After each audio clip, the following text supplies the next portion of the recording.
জানেন আমি পুরীতে গিয়েছিলাম, জগন্নাথ কিনে নিয়ে এসেছি। জগন্নাথের পাশে এই মূর্তিটাও ছিল। এটা শ্রীকৃষ্ণ জগন্নাথের একটা অপূর্ব রূপ। শাস্ত্রমতে এই মূর্তিটার কিভাবে পুজো হবে এটা আমার জানা নেই, কিন্তু যেইভাবে রোজ আমরা বাড়িতে পুজো করি সেরকমভাবেই আমি পুজো করব। আপনাদের যদি কোনো বিধি জানা থাকে আমাকে এই কমেন্টে একটু জানাবেন। এবারে আপনারা জিজ্ঞেস করবেন, দিদি এটা কিসের মূর্তি, কত দাম? এটা মার্বেল ডাস্টের মূর্তি। আমাকে এটা 500 টাকা বলছিল, আমি এটা 450 টাকা দিয়ে কিনেছি। মন্দিরের আশেপাশে যেই দোকানগুলো আছে না, সেই দোকানগুলোর দামটা সস্তা, কিন্তু সমুদ্রের দিকে যত আসতে থাকবেন না দামটা কিন্তু বাড়তে থাকবে। কিন্তু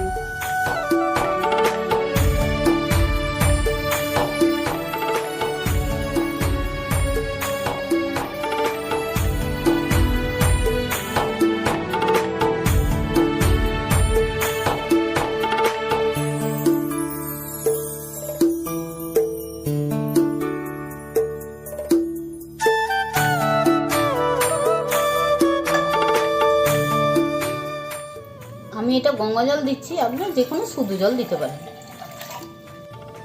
দুধ দিচ্ছি,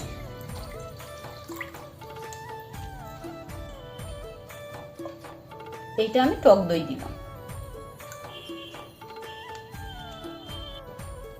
এটা আমি ঘি দিলাম। এবার আমি মধু দিলাম,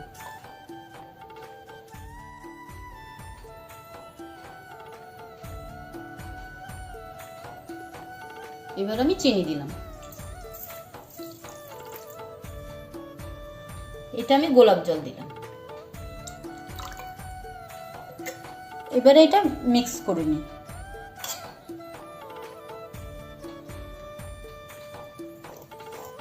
এবার আমি ঘটিতে ঢালছি, ঢেলে স্নান করাবো।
আপনারা তো জানেন এগুলো আমার সব গাছের ফুল।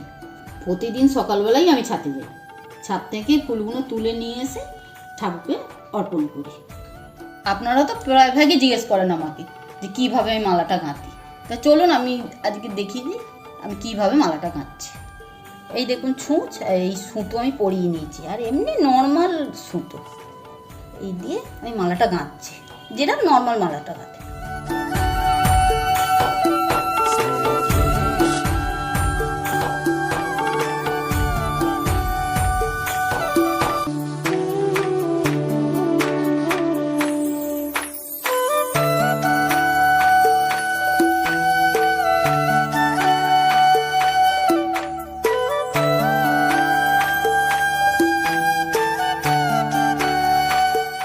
এই দেখুন মালাটা তৈরি।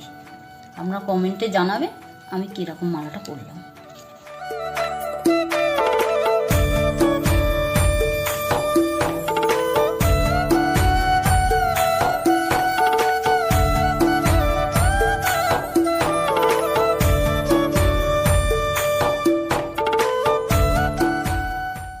এই দেখুন তুলসীর মালার জন্য এই তারটা চাই, এই পাতলা তার। এটা সুতো দিয়ে করলে আবার হবে না। আপনারা যে কোনো ফুলের দোকানে জিজ্ঞেস করলেও এই তার পেয়ে যাবেন, ওরা দিয়ে দেবে। এবারে আমি ছোট করে তুলসীর মালাটা করছি।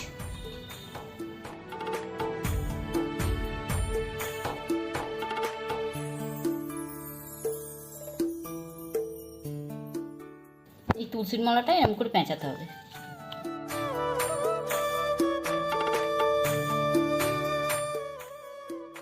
এই যে তুলসীর মালাটা আমি করছি, এই থোকা তুলসী নিয়ে এরম মাঝে মাঝে দিয়ে আর এই তারটা এরম পেঁচিয়ে দিলেন, দেখুন একটা থোক চলে আসছে।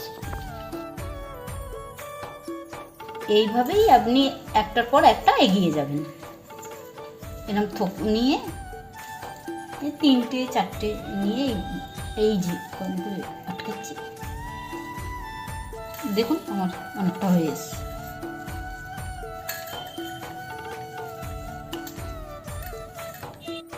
এছাড়াও আমার তুলসীর মালার ভিডিও বানানো আছে, নিচে লিঙ্ক দেওয়া আছে, আপনারা দেখে নেবেন।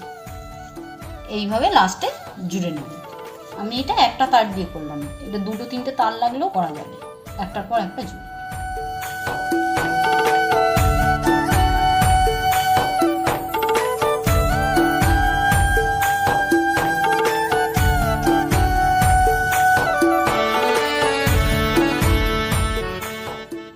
চলুন এবারে মালাগুলো পরিয়ে দিই।